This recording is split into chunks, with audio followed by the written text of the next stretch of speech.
India also hosted an exhibition on our shared Buddhist heritage during its 2023 SEO presidency. And 10 classics of Indian regional literature were translated into Russian and Chinese languages.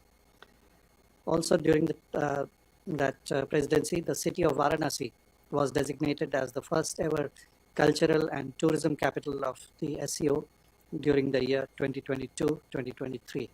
And the city had hosted several socio-cultural events aimed at fostering people-to-people ties. All these initiatives and events have been well received by SEO member states. As you may know, the Secretariat of the SEO is based in Beijing, and Uzbekistan hosts the Regional Anti-Terrorist Structure RATS in Tashkent. Security cooperation remains one of the important areas of focus for India, and India had chaired the SEO RATS Council during 2021-2022. Earlier this year, in February, the Secretary General of SEO RATS, Mr. Nurlan Yermakbayev, who is a former Minister of Kazakhstan, had visited India and held useful discussions. In May this year, the ICWA had hosted a 20th SEO forum in New Delhi on the theme Secure SEO.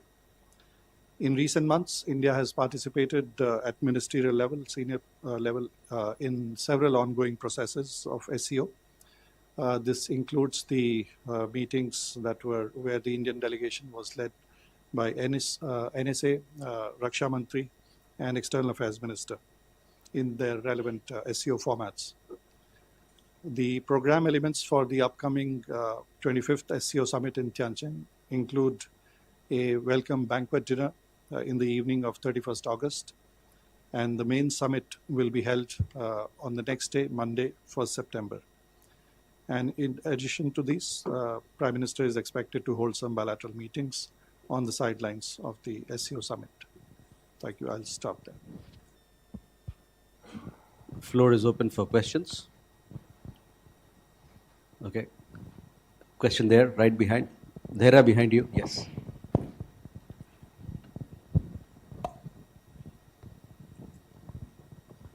Thank you. I'm Keita Wiki, Japanese news agency DG Press correspondent.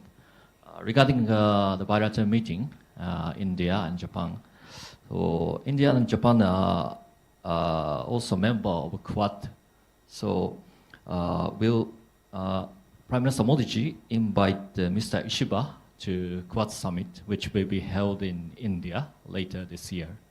Thank you. Ayushi? Sir, this is Ayush Agarwal from ANI. During the China visit, what is the possibility of a bilateral meeting with Russian president on the sidelines? And second, during the meeting with Chinese president, would there be any discussion on US tariffs, as China has recently said that it stands with India and blamed the US, referring it as a bully. So would there be any discussion on the tariffs? Thank you. So please focus your question on the Japan visit and the visit to Tianjin for SEO. Please, Madhu. Sir Madhurendra, मैं news nation से मेरा सवाल SEO को लेकर है। जैसा कि आपने खुद बताया कि आतंकवाद एक बड़े एजेंडे के तौर पर एसईओ फोरम पे रहा है, और पहलगाम आतंकी हमले और उसके बाद ऑपरेशन सिंदूर के ठीक बाद एसईओ की पहली बैठक है जिसमें पाकिस्तान भी मेंबर के तौर पे है। क्या हम उम्मीद करते हैं कि आतंकवाद को लेकर ये फोरम एक बेहतर मैसेज दे पाएगा, जो भारत का स्टैंड है कि talk and terror can not go together, और आतंकवाद के रहने की स्थिति में किसी भी तरह के संबंध नहीं पाकिस्तान से स्थापित हो सकते हैं, उसको लेकर कोई मैसेज होगा? चूँकि ऑपरेशन सिंदूर के दौरान चीन ने भी पाकिस्तान को मदद की थी, तो क्या इस बाबत भी कोई बात उस मंच से हमको लगता है कि भारत अपने एजेंडे में शामिल करेगा, और क्या ये ज्वाइंट डिक्लेरेशन में हो पाएगा? Uma? So I'm Huma Siddiqui from Stat News Global. I have a question related to the visit to Japan. You talked about defense as part of the agenda. So in the defense and security, what is any important announcement expected? And in the space sector, Japan has been participating with ISRO. Is there anything on the agenda about that? Keshav. Thank you, sir. Keshav Padmanabhan from The Print. I have a question regarding the annual summit to Japan. in connection to what to the earlier question, are we looking at any sort of outcomes of co-production of defense with Japan? Is that something on the agenda? And with regards to the SCO, if I may also ask, we know that Pakistan will be attending the summit. India is there. We've seen that in the past, during the defense ministers' meeting, there was a lack of consensus over terrorism, which is a core goal of the SCO. So how do you expect at the leaders' summit for any sort of declaration or joint this thing, what are sort of the red lines that India is thinking of when it comes to terrorism, separatism, and extremism that it believes should be part of the document? Could you give us a sense of that? Thank you. Thank you. So we have a set of questions, so we'd like to address them.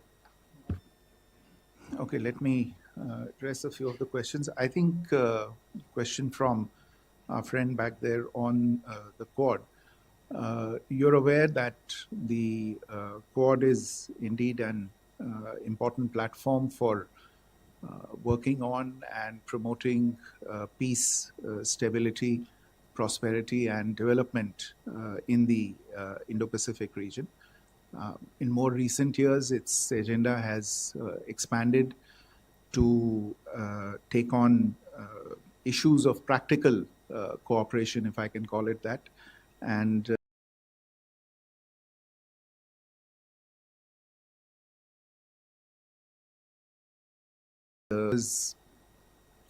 health security. It covers critical and emerging technologies. There's an initiative with regard to critical minerals that has been discussed recently.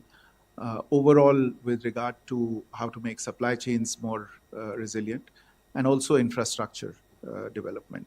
So these are all issues that are a priority both for India and for Japan. Both our countries attach high value to this forum and to this partnership. And we look forward to working with all Quad partners to take our cooperation forward. I'm sure when the two Prime Ministers meet, the Quad will be a subject that will be discussed between the two of them. Ayushi's question about bilateral meetings, look, as always happens with regard to such events, there will be a number of bilateral meetings that will be organized on the sidelines. We are still working through the finalization of those meetings and will keep you updated and brief you in any case on the proceedings in those meetings. I think ahead of the meetings, it might be a bit forward of me to anticipate and say what will be discussed and will not be discussed in the meetings. Huma, your question, and I think Keshav's question is on the same lines with regard to defense and security related cooperation between India and Japan.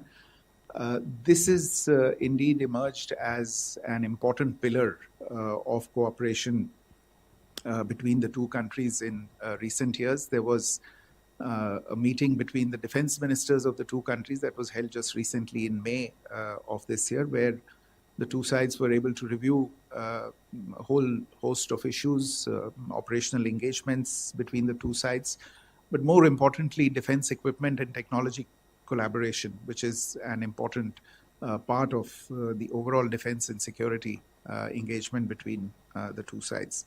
I think there was some interest in specific platforms, etc. And you would be aware that the two countries are already working on co-developing the Unified Complex Radio Antenna, the UNICORN project, which is a common radar mast for use by Indian Navy platforms. A memorandum of implementation for this particular project was signed in November 2024. The Navy, the Indian Navy and the Japanese Maritime Self-Defense Force are also exploring possible cooperation in the area of ship maintenance in India. And there are discussions going on a number of other issues between the designated agencies of the two sides, DRDO in India and ATLA in Japan. And these discussions are regular and the agenda is constantly being refreshed.